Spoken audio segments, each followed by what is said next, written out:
నిజంగా అంటే దళితులే కావచ్చు, మైనారిటీలే కావచ్చు, అణగారిన వర్గాలే కావచ్చు, పేదోళ్ళే కావచ్చు, ఎవరైనా సరే అంటే వాడికి దక్కాల్సింది దక్కకుండా ఎవరైనా చేస్తారు అంటే అది ఏ పార్టీ వాడైనా సరే, ఎంత పెద్ద నాయకుడైనా సరే, ఆయనకి ఎంత అనుభవం అయినా ఉండని జనాలు ఊరుకోరు. అది గుర్తుపెట్టుకోండి. అంటే చెప్తా ఉన్నా. అంటే వీరు అన్నారనే కాదు, సందర్భం వచ్చింది కనుక ఏ పార్టీ వాడైనా ఎవడైనా సరే ఒక స్టేజ్ వరకే జనాలు ఓపిక పడతారు.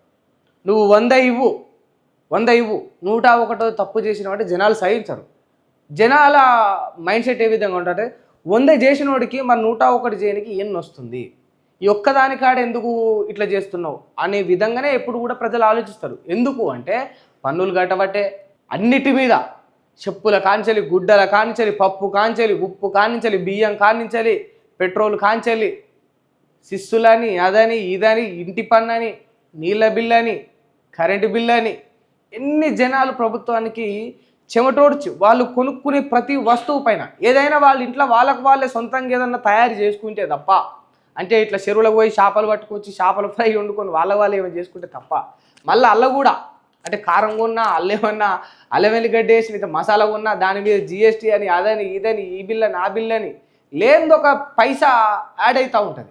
ఇవన్నీ కూడా జనాలు చెల్లిస్తూ ఉన్నారు ప్రభుత్వానికి. సో ఆబ్వియస్లీ జనాలకు ఆ రైట్ ఉంటుంది, అడిగే హక్కు ఖచ్చితంగా ఉంటుంది.